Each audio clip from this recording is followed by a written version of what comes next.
వచ్చిందిగా.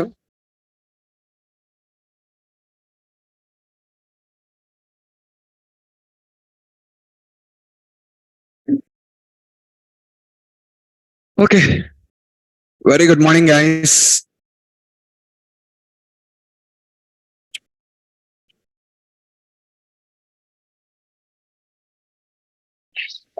Last class we just been talking about the hash table, right? So what did I say? A hash table is also like a array list, but when you're storing values in the hash table, you can store these values in a key value combination. The values are now stored in a key value combination. You're going to store your own keys and you're also going to store your own values. So both the keys and values will be present for you in a hash table. That's what we call as a key value combination. So that's what exactly the hash table is all about. It's a key value combination. Okay now? Fine. Now, if you notice this, if you just notice this about the hash table, if you just understand about the hash table,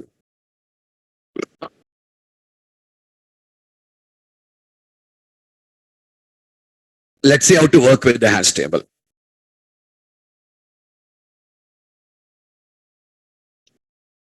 Adding a new class.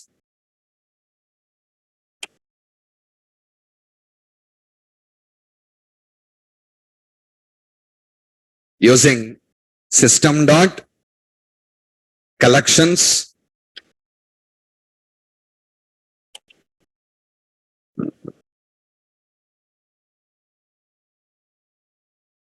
hash table ht or something emp is equals to new hash table.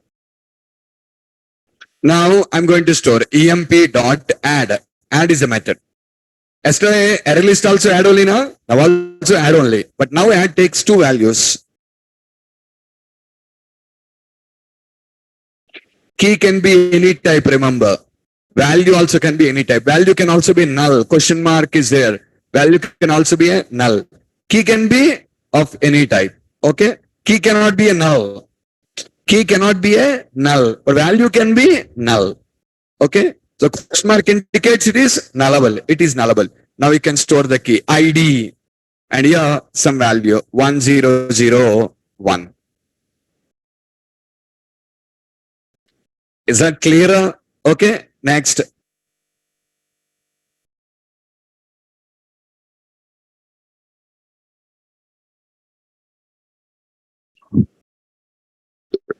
Otherwise, I'll call it as EMP ID, employee ID.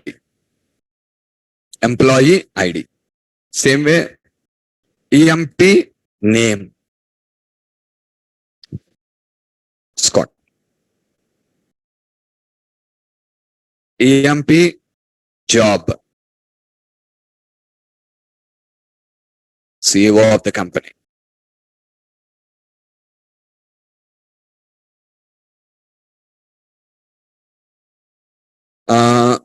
Salary. Always MGR ID. What is MGR ID? Who is the superior for this person? Means the ID of the person should be present. Suppose you have a manager. Manager is reporting to CEO now. But this person is the CEO. So because he is the CEO, there is no superior to him. He is only the superior. In such scenario, what will you store? Null. What null indicates? Null indicates that there is no superior for him. Suppose see another employee is there, 1002. For 1002 is a manager. Who is the superior for him? 1001. That should be stored there. Manager. You might be learned in your EMP table. Manager ID. You will store the manager ID there. No manager for him. So what I stored? Null. Okay. Now what is the salary is getting?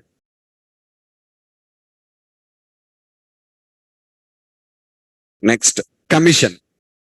What is this commission? Actually, this is specifically for sales employees here. For sales department employees, will get a salary and additionally they'll get some commission on the sales what they made. So that option is there. So here, for this particular person, the commission is going to be 0. Why? He's not from sales department. He's not from a sales department. He's a CEO of the company. Okay. A salesmen are there. They'll be having a commission. Like different attributes of an employee. Next, department ID. To which department he belongs? 10. Next, department name. What is the name of the department? And this one, what is this? This is the EMP name. This is the department name. He is just going to be administration department.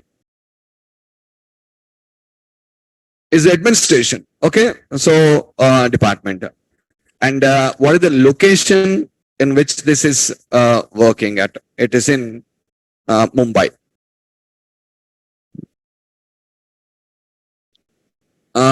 Next, what is the status of this employee? Status is an active employee. So true. Okay. See, you notice one thing, all employee, the key column, I'm giving some strings, but the value, I'm using different data types here. First one integer, second one string, third one string, fourth one null value, fifth one double, sixth one float. Okay, 7 integer, 8 again string, 9 string, 10 boolean. Or you can just store whatever you want in that now.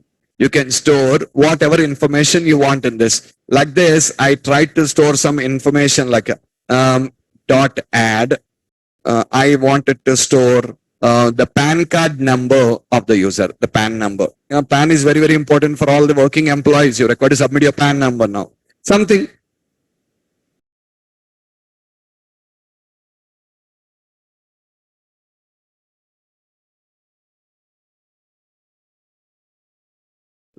Next. And today they made it mandatory that everyone has to submit their Aadhaar.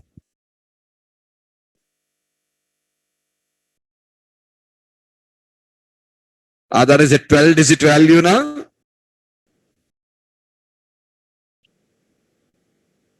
A 12-digit value. Next. What is the contact details now? Mobile.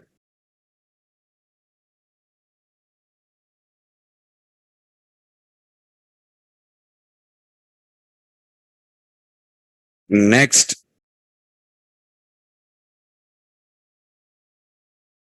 What is the home phone number? If at all you just have a home phone, what is the number of the home phone?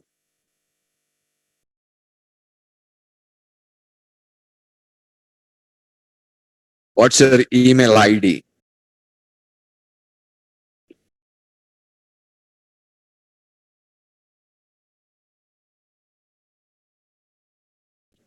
Yeah, like this, I'm just going to store some data. See, tomorrow someone suddenly asks you a location. What is the, see, generally, if at all, right now, how many attributes are there? I don't know. I don't have a count of the number of attributes. Suddenly, if someone asks you, take the salary from there means, luckily we have keys. But if we don't have keys and if they are represented by using the index positions, what is the index position of the salary? What is the index position of the other? We don't know. Did you catch my point? So that scenario was what the best thing you have?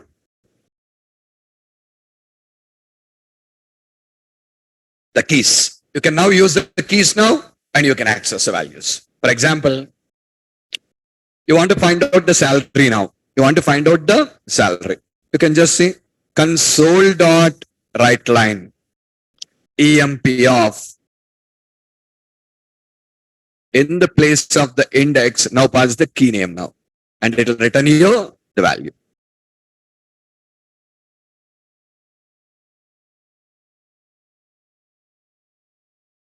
And not set the startup object.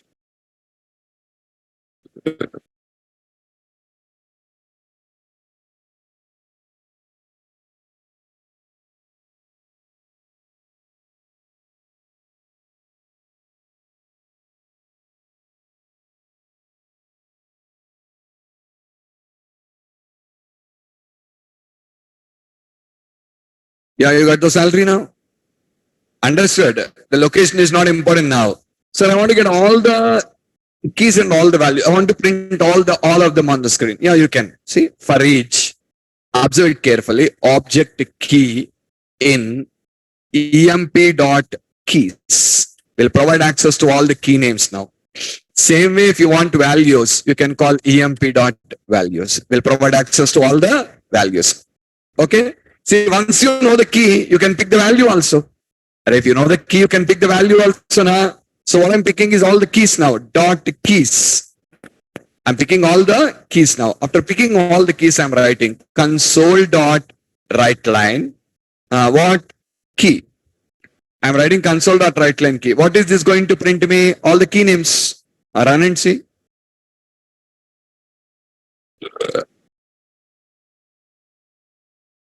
Printing all the key names now. I want to get the values also. Just watch.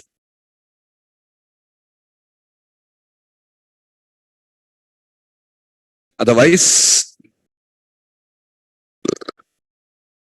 $sign. First, here I want to print the key.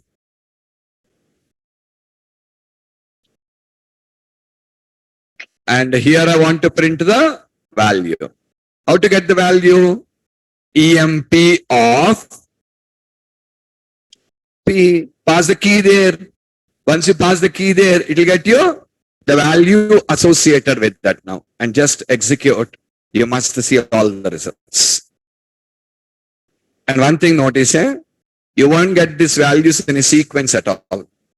What came first now? Department name. What came last? Aadhaar number.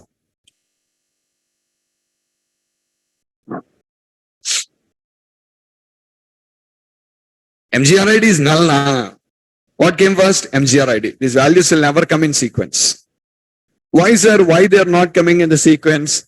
When they're accessible by using the keys, there is no point like you just required to get them in a sequence at all. Wherever they're present, you're getting it by using their key name now. So where is it present? What is your business? Present there now. You use the key, you get the value. So present in first place or second place or none of your business. When that is important, if you're accessing by using index, that is important. But when you're accessing by using keys, it is present first or it is present last, doesn't matter at all. Is it clear? So that's how you're going to access. So did you understand about a hash table? Yes or not? So this is all about a hash table. And how do we use a hash table? It's a collection which stores elements in a key value pairs. That is, array and array list also has a key to access the values under them, which is the index that starts at 0 to number of elements minus 1. Whereas in case of hash table, these keys can also be defined by us and can be of any type. You can define your own keys here and they can be of any type actually. So that is the speciality or that is the advantage what you will be having with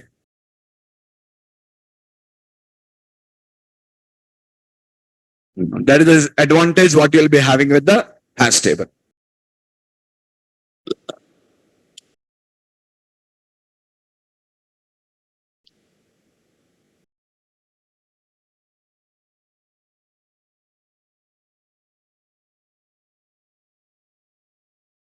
Okay, fine. So these are the important collection classes what we have and we learned about them. Now we'll have a small requirement here. I'm developing an application, guys, and in this application what I'm developing, I wanted to store in the application what I'm developing, I wanted to store n number of, listen to me carefully, I wanted to store n number of integer values. What I want to store?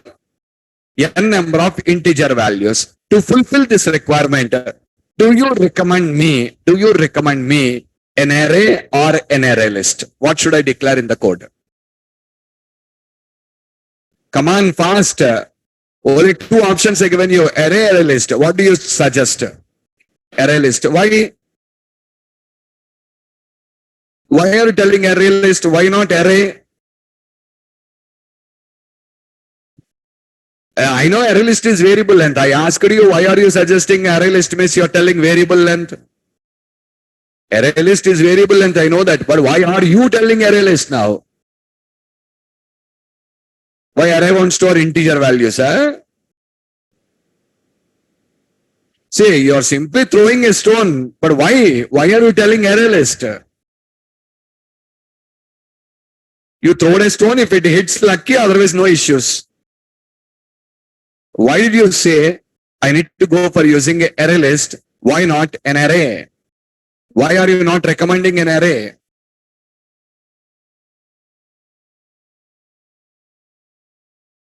What is the problem if I take an array?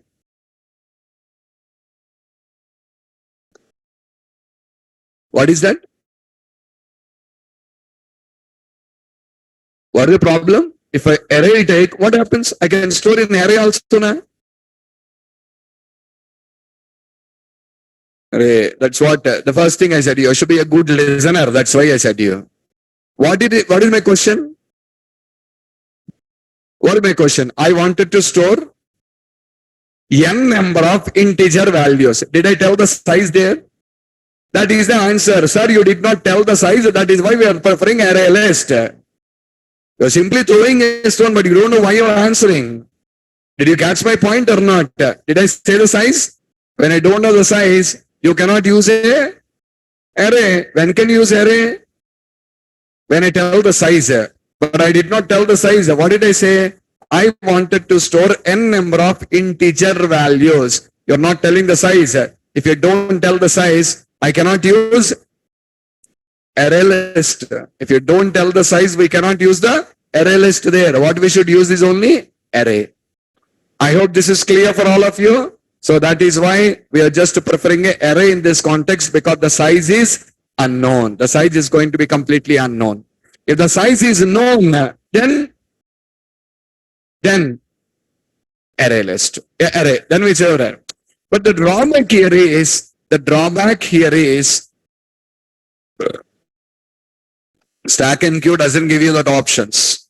Stack and Queue doesn't give you that option at all. That's why I said they're outdated. If you want to use all these functionalities, use a array list. Use a hash table, not stacks and queues. Stack and Queue has a limited functionality. You cannot change that. Okay.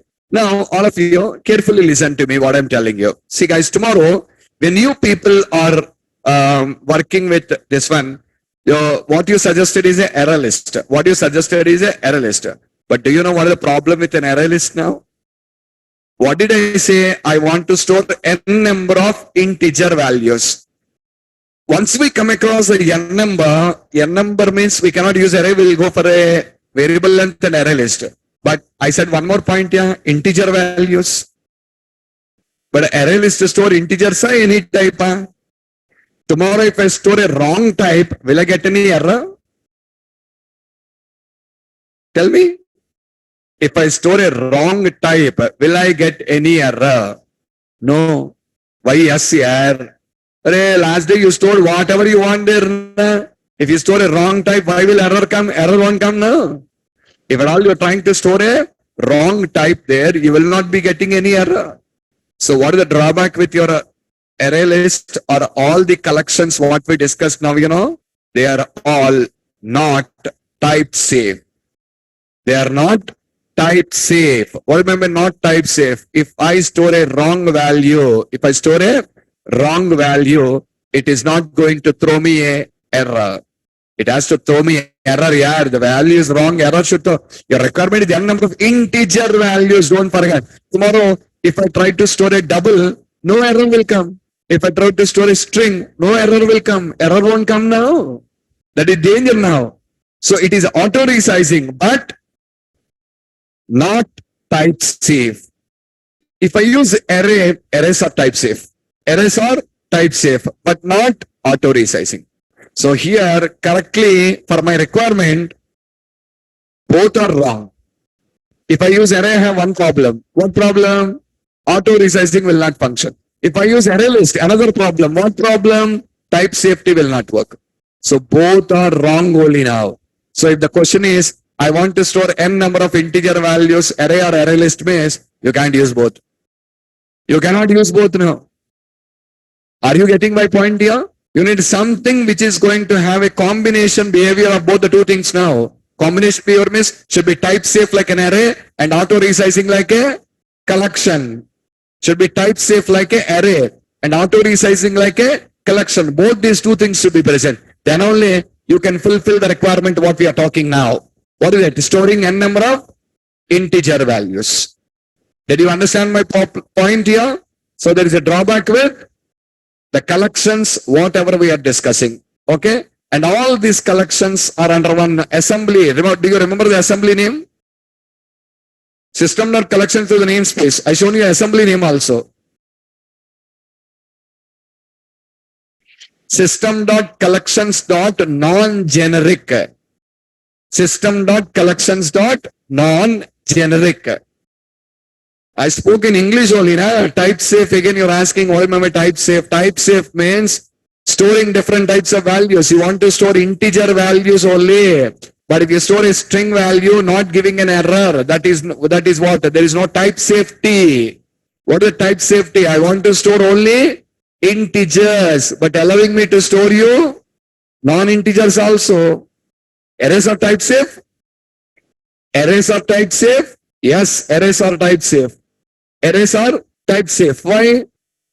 You can store only, you declare integer array, integers only it will accept. You declare double array, double values only it will accept. You declare a boolean array, booleans only it accept. You declare a string array, strings only it accept. But a collection is not like this, accepting anything now. So tomorrow when I want to store integer values and user has entered a string, the string will come and sit in the collection now without giving error. That is what we say. They are not type safe. They're not type safe. I hope all of you understood what meant by type safety. Yes or not? So collections are not type safe. And all these collections, what we learned till now, we call them as non-generic collection. Even the assembly name is also same. System.collections.non-generic. They are non-generic. They are not generic.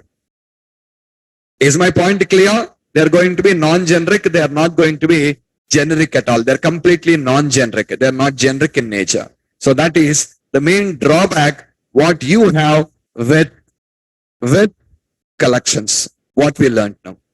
To overcome this particular problem, in .NET 2.0, they introduced us a new concept called as generics.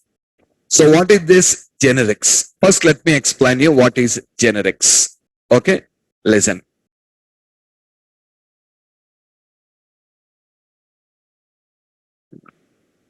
First, understand type safety clearly, then we'll just talk about it.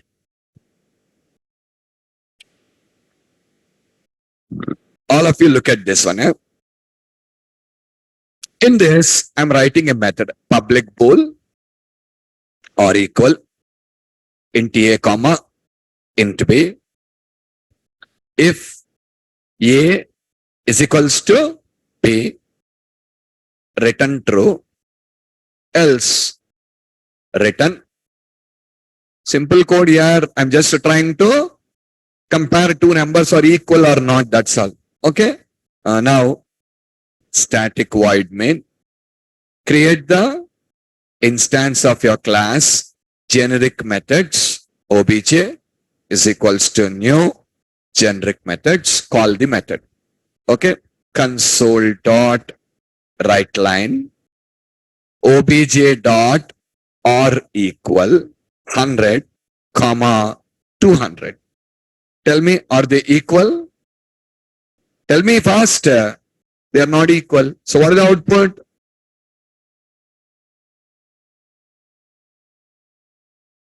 The output is false now.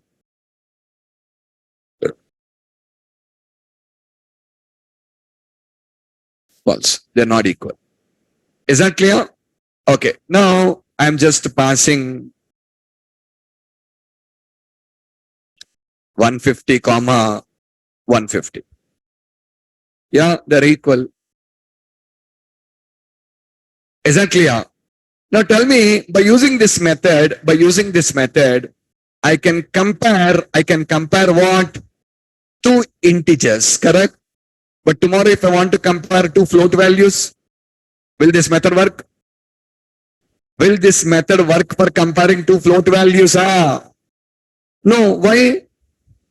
The method takes integer. You can compare only integers. I want to compare two strings. I want to compare two Boolean values. I want to compare two decimal values. I want to compare two datetime values.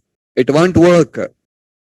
If you want to compare, you're required to write multiple methods. One method for comparing to floats. One method to compare to doubles. One method to compare to booleans. One method to compare to dates. One method to compare to strings. Like this, you're required to write multiple methods. Am I correct? But writing multiple methods is a lengthy process. Writing multiple methods is a lengthy process. It's a lengthy process writing multiple methods. So to overcome this problem, what they used to do, they used to take object. They used to take object as a parameter. They used to take the object as a parameter. How here, without writing int a, what they take? Object a, object b. When I use object A, object B tomorrow, you have a chance of passing strings, booleans, anything, right? Say, I'm now passing a boolean value, true, comma, true. True, comma, true. Array, booleans here. Yeah, it works. Same way, I'm just writing now 34.56, comma, 87.12. Now I use the doubles.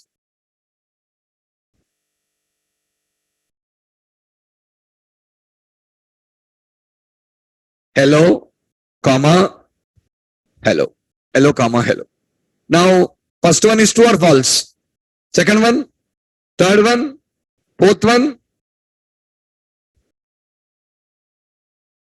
But see guys, second one also returned false. Why, sir? Because, do you remember? I already explained about the equal, double equal operator for you in the operator overloading classes. This already has implementation, will perform a reference equal comparison. Will not do values equal comparison. What it will do? Basically check whether these two are pointing to the same memory or not. That is why you got here as false. Because the values are equal, but references are not equal here. But what about this one, sir? But here you got true now. Here we got true. Reason, because string class overrides. The string class is re-implementing the equals and not equal operator as we have done in our matrix class. Do you remember in the matrix class we have re-implemented equal, not equal operators to perform a values equal comparison. Default is reference equal. We changed, we altered that code to perform a values equal comparison. The same thing was already done for you in the string class. Right click on this, say go to definition and just verify. In the string class, the method is re-implemented just like we have done it in our matrix class. Watch there. Can you see that? You've done the same in matrix class. Go and verify if you want. On that day, you changed your logic to values equal comparison. Originally, it is reference equal. You changed it up to values equal. String class also done that. But int or bool did not do that. Bool did not do. That's why in case of bool, what are we getting? Reference equal comparison. So how to resolve it, sir? Nothing here. When you use object there, then you say dot, use equals operator. Now you'll get the correct value. See there? What a mistake. Oh, this is striped and left out there. That's why. Now you'll get the correct output. Working. Now tell me which one is better, writing separate methods or defining a method with object? One method with object or separate methods? Come on. A single method with object. Am I correct? But there is a very big drawback now. There is a very big problem. Writing this is wrong. Writing multiple methods is only correct. Why, sir? There is no type safety now. There is no type safety. You want to compare two values of the same type or different types. And when you're comparing two values, if you use your common sense, you'll try to compare same types or different types. Same types. Why will you compare integer with string here? That is foolish. Nah? You try to compare only values of same types, correct? Earlier, when I pass int comma int, it will take two integers only. If I pass string comma string, takes two strings only. But when I pass object comma object, do you know what is the problem? Watch it. One is string and the second one I am passing float. No error. No error anywhere. And giving me the value is false. Fine. Value is coming false. But tell me here, how can you compare a string with a float value? Is it not foolish? Comparing a string with a float value is foolish or not? Once you take object, you have an advantage, you think. What your advantage are without writing one multiple methods? A single method is doing the job. But don't forget, you're immediately losing the type safety now. Did you catch my point or not? What are you losing? Type safety is lost. It is losing the type safety. Okay. And again, another thing, there is a lot of boxing and unboxing operations that are involved in the code again. You're passing a float to an object, there is a boxing. Internally again, the value should be unboxed. Boxing, unboxing, time consuming process. Converting them from stack to heap, heap to stack. All this is a time taking process here. Did you get my point or not? So which one is better? Writing multiple methods or single method with object? Multiple methods only. Not single method with object. Writing multiple methods is only correct. If you write multiple methods, you will get what? Type safety first. Second one, no boxing and unboxing involved. All these are the benefits of writing multiple methods. But how many times we write? One time only, na? Take the pain and write. That is why, see, the right line method, without simply taking object, it has given you a right line method taking different data types. Strings, booleans, everything have a different method or not? Why did it define it like this? To achieve type safety. To achieve the type safety, they have done that. Is the point clear on all of you? So now writing one method is not at all right process. Writing multiple methods. But in both the two cases, I have a problem. What is the problem? In the first case, you're asking me to write multiple methods. In the second case, one method will do, but losing type safety and performance issues for boxing and unboxing. So drawbacks are there in both. Yes or not? To overcome this particular problem, they introduced as a concept called generics. What is generics, Now, when you're defining a method, guys, all of you watch it. When you're defining a method, you can just use a parameter like this, a T. Okay? Now come here, replace object with a T and this object also with a T. Sir, what is the T? The T is a type. The T is a type. You can give any name you want here, just in the type, so I'm giving T there. Okay? And this T, you should specify when you're calling the method. You need to specify the T when you're calling the method. In the sense, when you're calling the or equal method, if I say the T as int now, the method will work now taking two integers as a parameter. All of you watch, read the method signature now. Are you clear? Okay. Now here I'm taking bowl. Now you observe.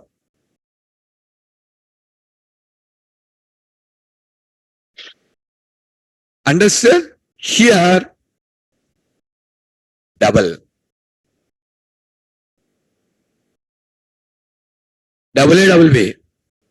And here, string. And nowadays, you're achieving the type safety, see? You're passing string A, string B now. And when you do that, all of you guys observe it carefully. What is that? It was just telling you this is wrong. Why? You need to pass a string only, but you cannot pass a float value. So here also what I should pass is only a string. You cannot pass a float value. If you try to pass a float value, you get an error. Now tell me, did you achieve type safety?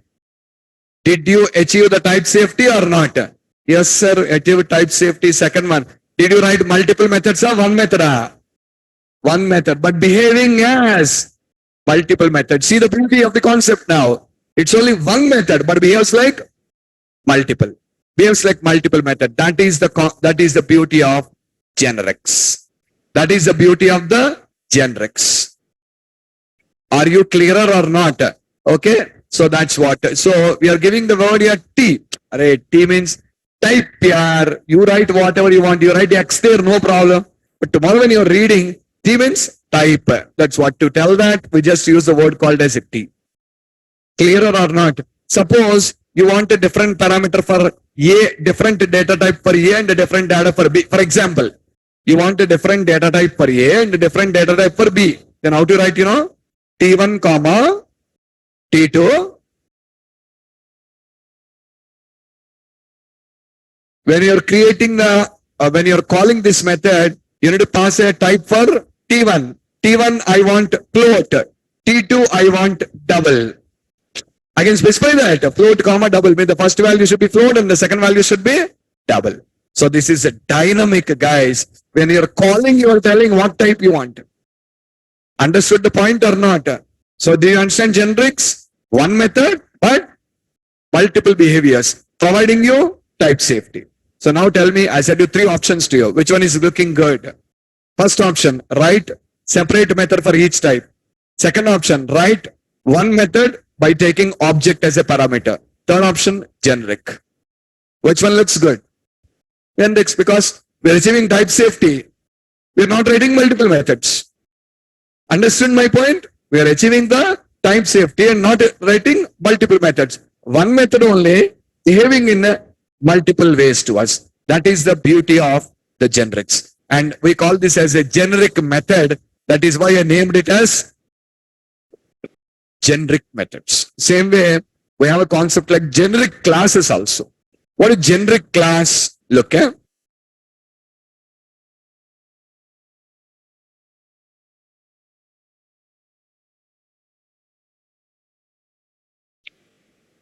Generic classes. Just a minute here. I'll name this as test generic classes. Test generic classes is the name I given for the program. And here I'm writing class generic class.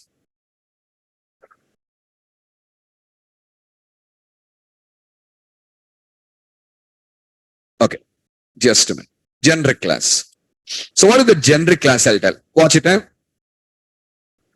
Public void or say public int add int a comma int b. Return a plus. I can add two integers, correct? But can I add two floats? No. Can I add two doubles, two longs, two bytes? No. What you can add? Two integers. Can you make it generic now?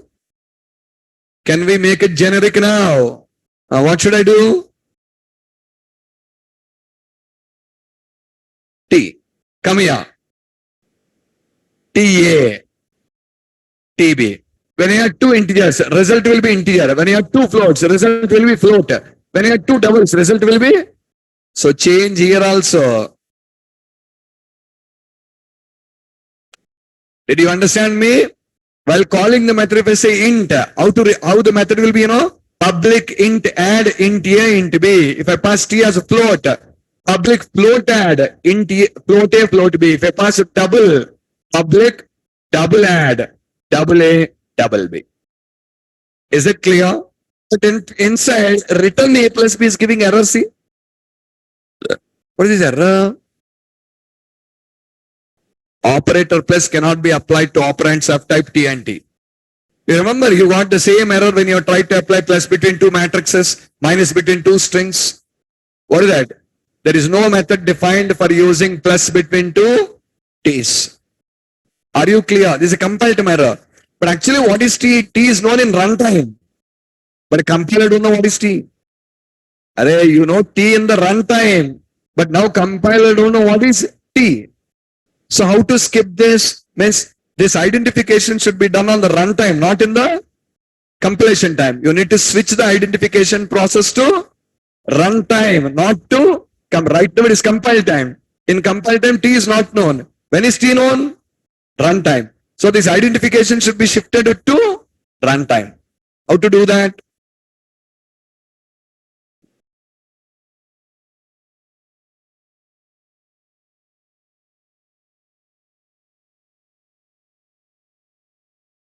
like this.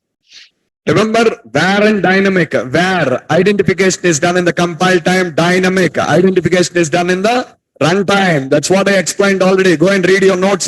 That the difference between where and dynamic. Here, if I use where, it won't work again. If I use where, same problem will come. Again, it will tell you compile time error will give because where identification is done in runtime, compile time. But dynamic identification is done in runtime. So now you're shifting the identification process to runtime. So until runtime, it won't bother what is D1, what is D2. In runtime, D1 is identified, D2 is identified, and then it is just going to add the two numbers. Like this, I'm going to define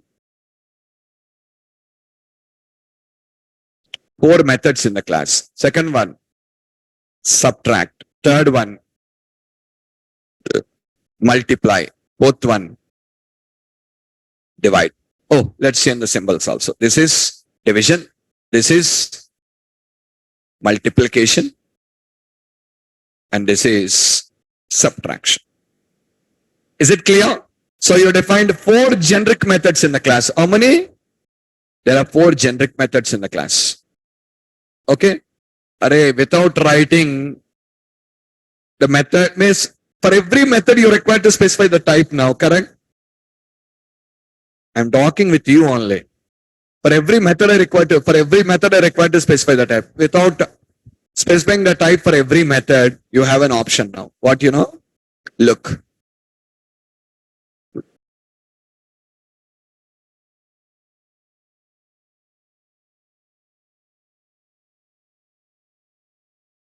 You can tell the T directly on the class. You can tell the T directly on the class now. See all of you? Static void main. Okay. Generic class. Int. GI is equals to new generic class. Earlier, you passed the type for the method. Now you are passing the type for the class. Now, all methods in that class will execute by using the type. Read it now. Multiply method. What is it taking?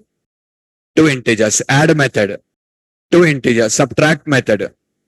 And division method. 2 integers. Same way, look now. Generic class double GD is equals to new generic class. GD dot.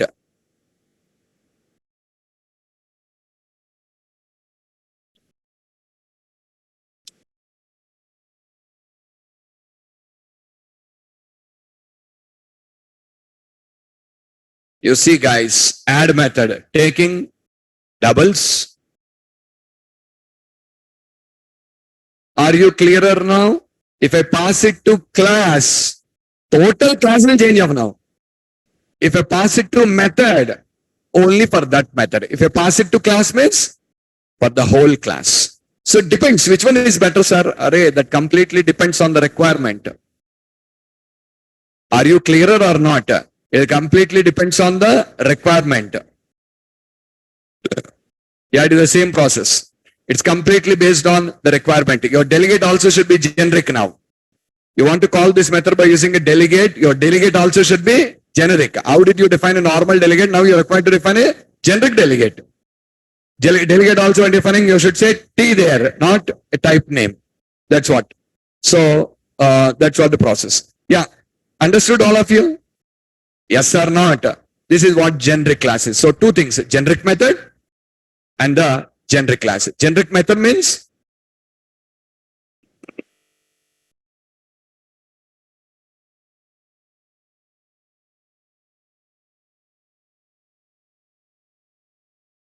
I am naming this class as math. Array, any name here also.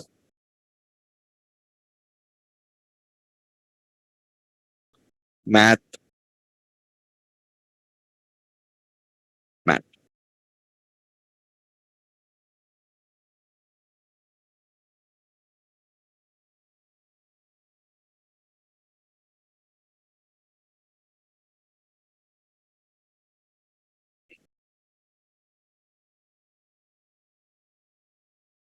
See now here, I am calling the method add, method sub, method multiply, method div by passing integer values only. And in the second case,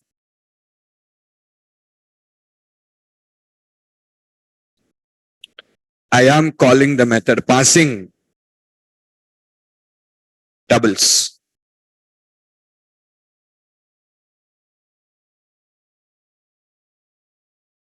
Is that clear?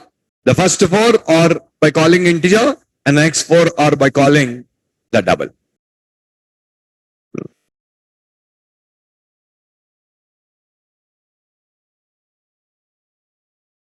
So these are the two things what we just have here. What we call, we just call it as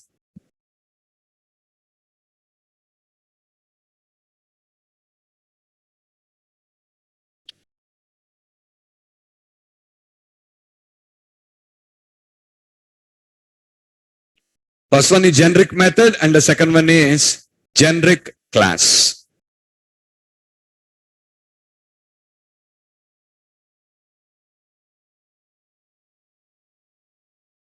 Oh, I did not use console.writeLine, guys. Sorry. It's a value returning method now. So compulsory I need to use to print the value now. Console.writeLine.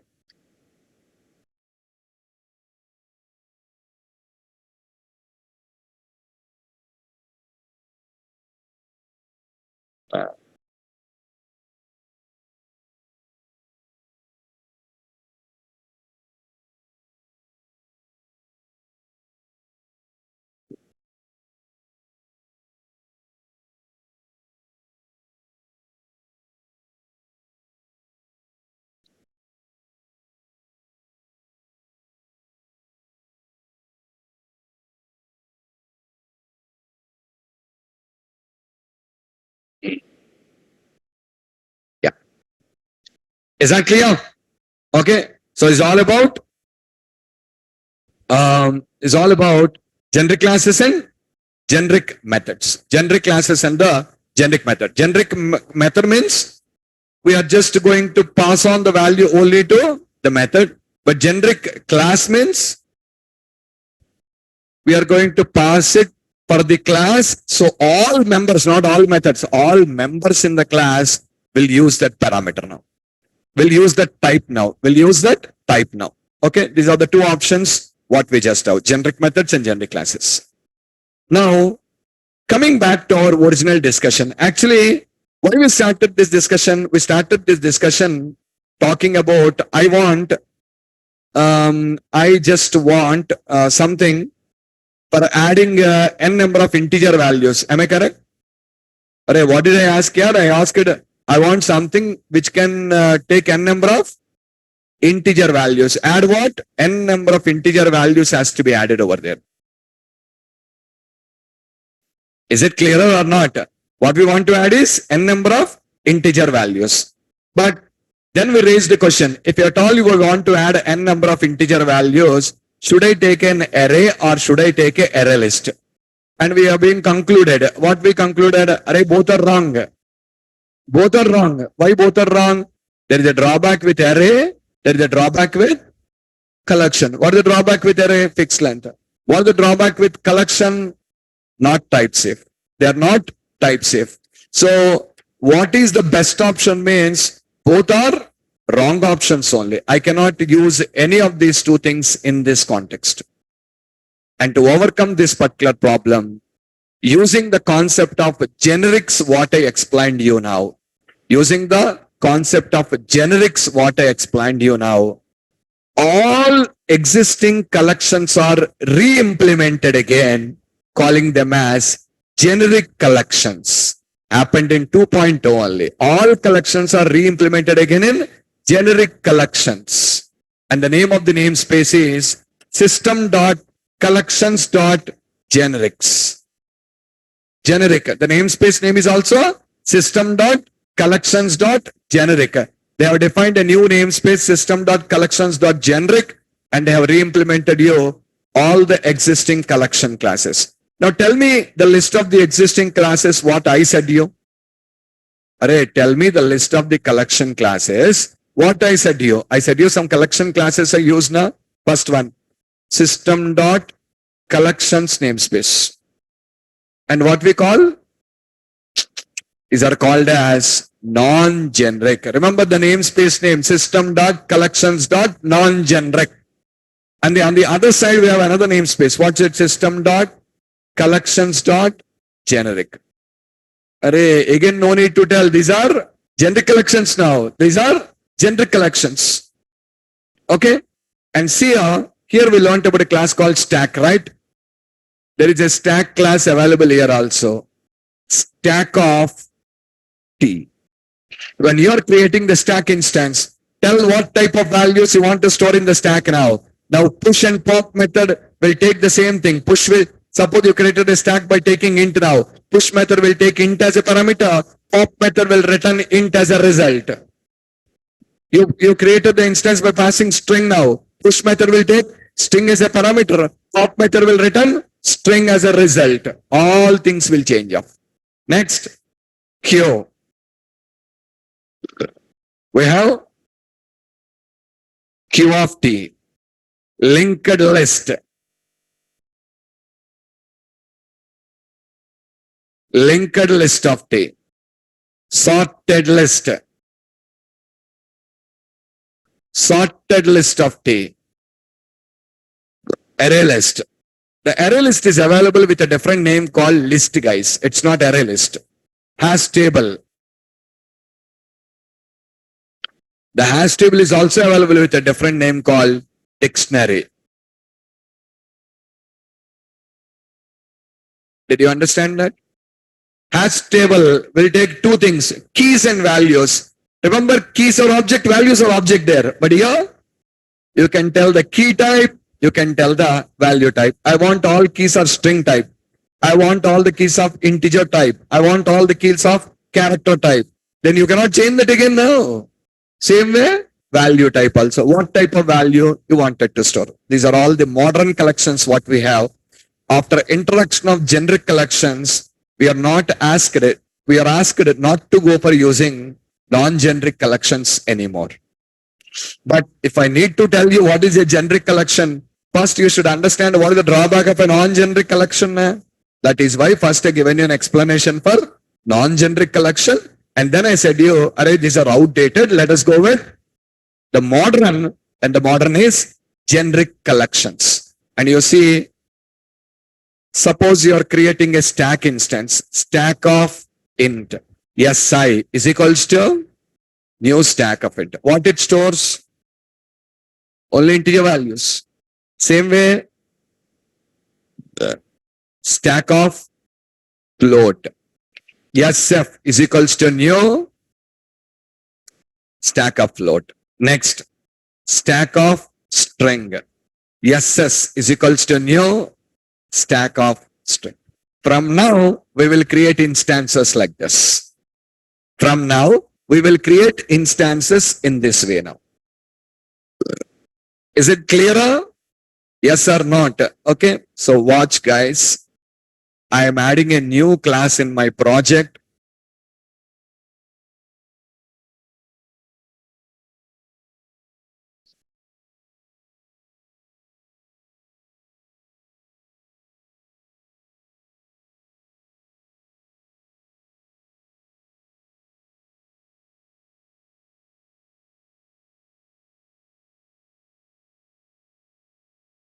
Okay. Watch it. I have a class. Do you remember, guys, by default in .NET 10, we have some set of import statements available by default. We don't require to import. By default, system is imported. If anything is not there, we need to import. But otherwise, mostly all are imported for you. System.collections.generic is also imported for you. System.collections.generic is also imported for you. What are the default import statements? How to see them? I said you there will be in a separate file, but the file is not visible to you. I just said you this one. If at all you want to see that, open the project property window. In the project property window here, what is version? Change to 5.0. 5.0 means C sharp 9. C sharp 9 doesn't have global imports. When you change here and run the code, immediately you will get an error. What is the error? The error is all about global imports.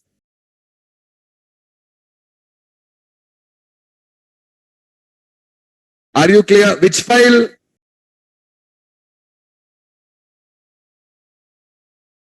This file won't be visible to you by default in the project. You cannot see the file. Okay. So if you do this, and now if you double click on this, the file gets opened. See there. Collection.generic is already imported. IO is already imported. A set of namespaces already imported. Have you started watching threading? Do you remember there in the videos, system.threading I imported explicitly, right or not? That's a default import intent. In all those classes, you check it out. I imported system.threading before writing the code, correct? But here system.threading is a default import. The next topic is system.threading.tasks. That's what I promised you to teach. That's what the next import. We talk in the next week about that. You complete threading, I'll teach you tasks. And that's a different namespace. Which namespace? System.threading.tasks. These are all default imports. We don't require to import them again. So do I require to import system.collection.generic or not required? Not required. If you're working with the latest version, not required. Is it clear? Okay. So to fix this, nothing here. Come here, change up to 6.0. If you change up to 6.0, see that problem fixed up. Okay?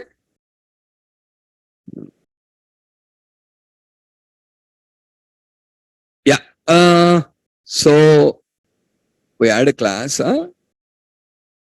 Yeah, we had a class. So do I need to import system.collections.generic? No need. So directly static void main. And again, I'm just going to write the code now. I'm going to write the code. What? I want to use a list. List is array list. Equivalent is list. List.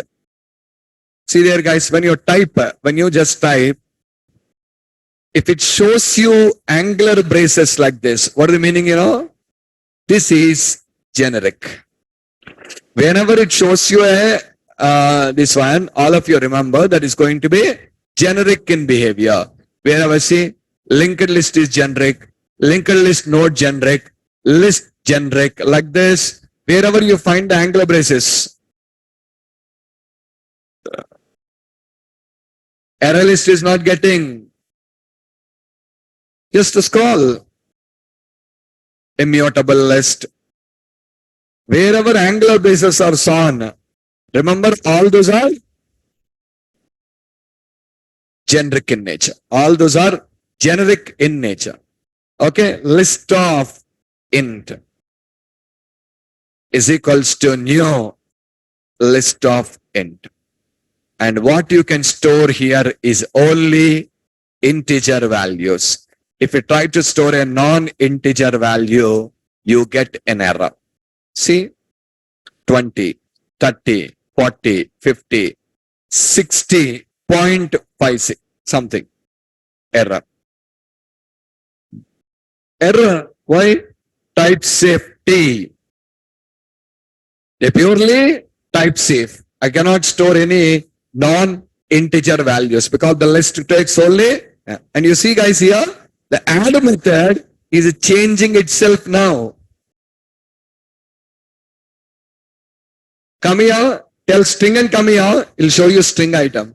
Specify double and come here, will show you double item. Bool there, bool item. Array, whatever you give, it will automatically change it accordingly now. Type safe or not? And what did I say? This list is as same as? Array, this list is as same as array list, yeah. How did you work with array list all? Auto resizing, inserting, updating, all the things works. See here. Last class I explained you. 3 constructors. Default constructor. Behavior residue, default 0. After adding first item becomes 4. From then, double.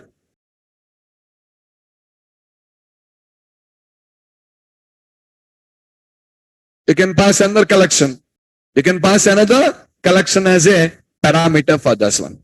Okay. So that's what. So now you see for int I is equals to 0, I less than call dot count I plus plus. One thing, if you know collections, guys, you don't require to again specially learn generic collections. You know generic collections also.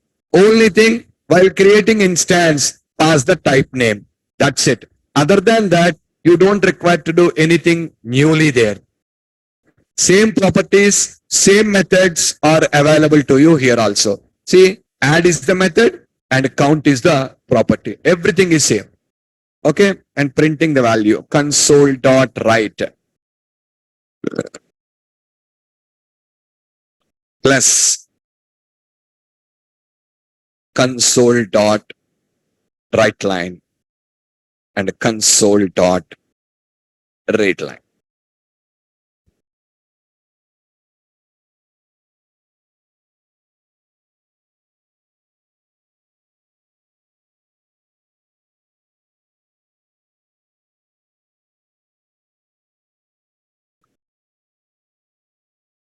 I wanted to insert something in the middle. Remember we discussed about the insert method.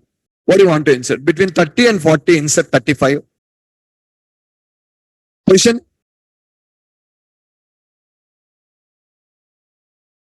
Position here. Between 30 and 40, I want to insert 35. What is the position? 4. Index position? 3. The item position 4, index position 3. You want to insert something into index position 3 now, correct? What do you want to insert? 35. Okay. Call dot insert. Position 3. Value 35. Same. Yesterday also said you the same only. Now I want to print the values based on for each loop. Remember here, yesterday when you use a for each loop, all the 4 examples I shown you, stack, queue, array list, hash table. When I use the for each loop, for each object obj is what did I write, correct? Because the values of which type? Object type. But now your values are integer type. It's a type safe code for each int I in COLL. Did you understand me? Integer values. If it is string, for each string as in. Because they're purely specific of the type. Console dot write.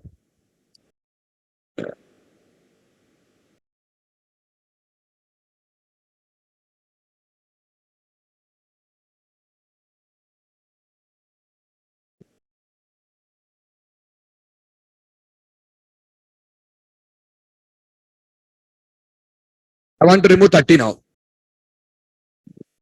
Remove method. Array 3 remove method. Remove it. Remove range. All are available now. See, call dot remove. Call dot remove. When you talk about remove here, you have remove it, remove range. And also we have remove all is like clear. Remove all is like clear. It will remove all the things. I want to call remove and I want to remove the item that is present in the index position 2. Third item, index position 2. Reprint the values again.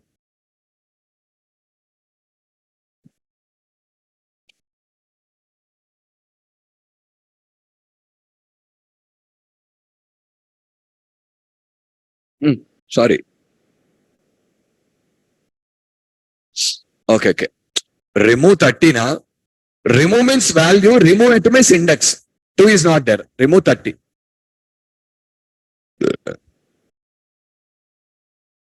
Okay. So it is a generic collection. It is going to be purely a generic collection, type safe programming. Same way we learnt about, just a minute, watch the same. Right click on the list now and say go to definition. What the assembly name say? System.collections. Yesterday assembly name is system.collections.generic. That's a little bit confusion. What confusion? There is a assembly called system.collections.generic. Under that there is a namespace called system.collections. But here see, assembly name is system.collections and namespace name is system.collection.generic. Did you understand? Yesterday, you learned about one assembly. What is the assembly name? System.collections.non-generic.dll. In this, you have a namespace. What is the namespace? System.collections.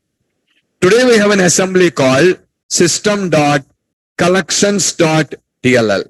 But here, what is the namespace name? System.collections.generic is the namespace. Is that clear? Okay. There it is. Namespace name is system.collections only. But now it is system.collections.generic. Array, assembly names, don't bother. Why? You don't bother about the assemblies here. Namespace is only important. System.collections contain non-generic.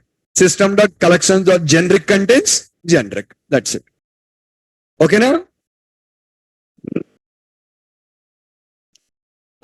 Same like this. We just have hash table.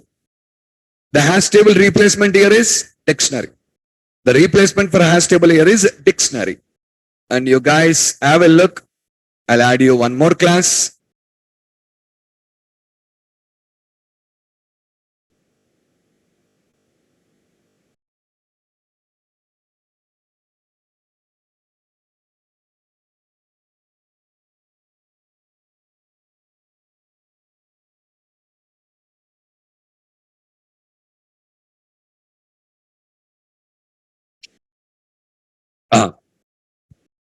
What's it?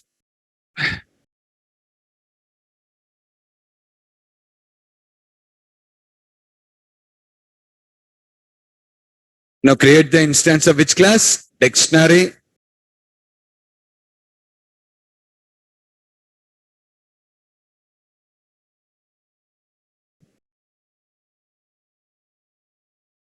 T key, T value. T key, the type of keys in the dictionary.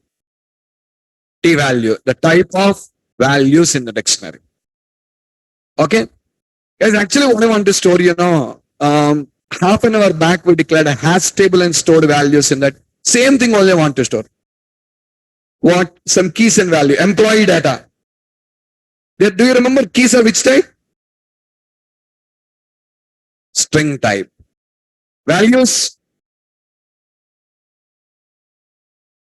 We have different types of values here. Integer, string, boolean, yes or not. So take here as object. So it will automatically accommodate you any type now. Means what you understand now? A generic collection can work like a non-generic collection also, provided the type is object. So there is no need of non-generic collections anymore.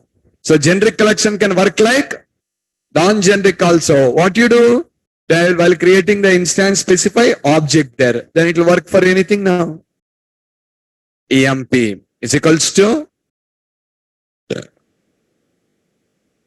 And now I wanted to store the same values what I stored over there. Copy. Paste. It accepts everything what you give. Why? First one is string type. Second one is object type. Next, want to print the values for each. Listen, there, when you written the code, here, the for each loop, what did you take? Object key. But now you remember your key is string type. String key in EMP.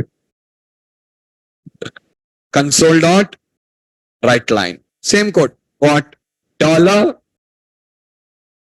First, print the key. Next, print the value. How to print the value? EMP of key.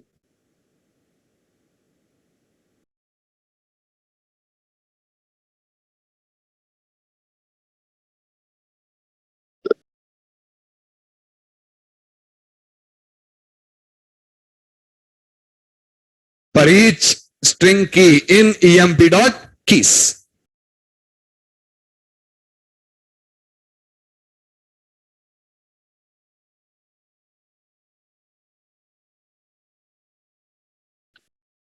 The difference between hash table and dictionary is, can you notice what?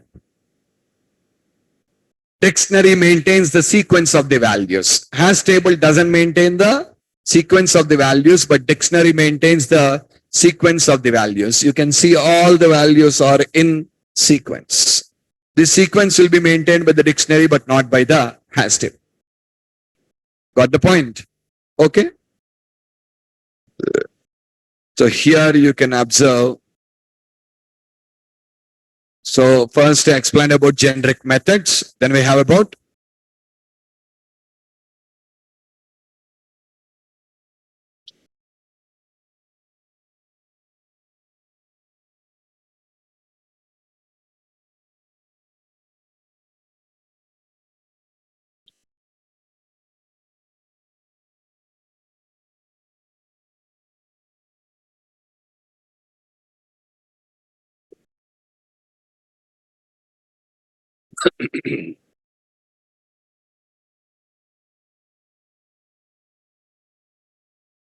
okay. Then we talked about generic collections, and these are all the generic collection classes what are available to us. What are those?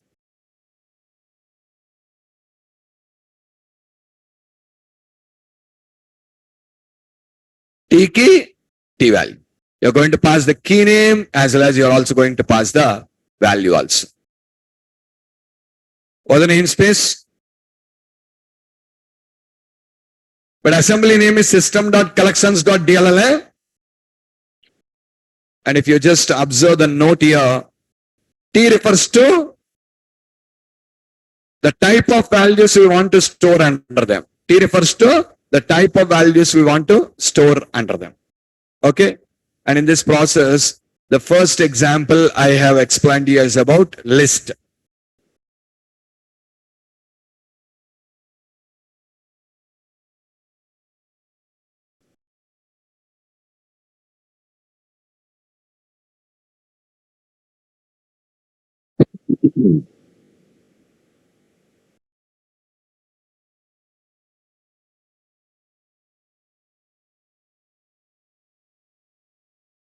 Okay. The next example I shown you is dictionary. No need any imports for this. For these particular programs here, we don't require to use any import statements. Okay, now? Now, guys, just want to explain you a small thing here. What it is? Do you remember this concept? Object initializers. Or if you have properties in your class without using a parameterized constructor, we can use curly braces and initialize the things. Introduced in version C# 3.2. What do we call them? Object initializers. Same like that, we have a concept called collection initializers. What are these collection initializers, sir? What are these collection initializers are? Just look at. In our previous example, when I declared a list here, how did I add the values to it? By calling add method, I added the values. Today, 5 values are present. I called add method and added here. But tomorrow, if I have some 100 values, so calling add method and adding is complicated now. But arrays gives us an option. What option?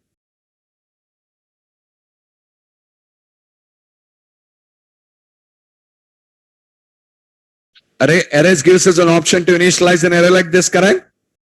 But we don't have this option in the collections in the early stages. In the early stages, it's not available. But they added this option from C# 3.0.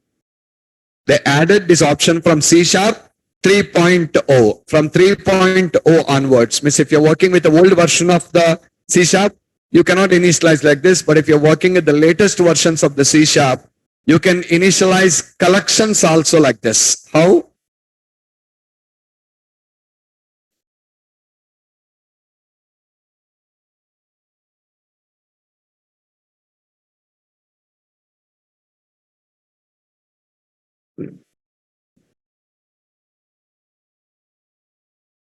Collection initializers. There will be object initializers, and these are called as collection initializers. You can just simply create a list like this, but this flexibility is only from C# 3.0 version onwards. Prior to that, the only way to add values to a collection is like this. But now you can do this. This is simple and easy now. Yes or not? This is simple and easy. We call it as a collection initializer.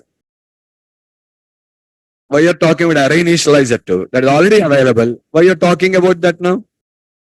That is an old story. We have in C language also. Okay. So what is new? Collection initializer is going to be new things here. Are you clear with what I explained all? Okay. So guys, we just been learned about collections, non-generic collections. And I said you, if you know collections, no need to learn non-generic collections separately. Both are same only. Okay. So tomorrow, I'm going to introduce you to a new topic, a complete new topic called as link. A complete new topic here called as link. Okay. It's completely a new thing, what you never learned or heard anywhere. Okay.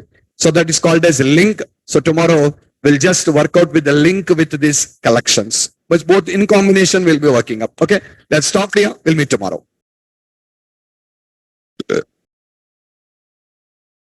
Recording stopped.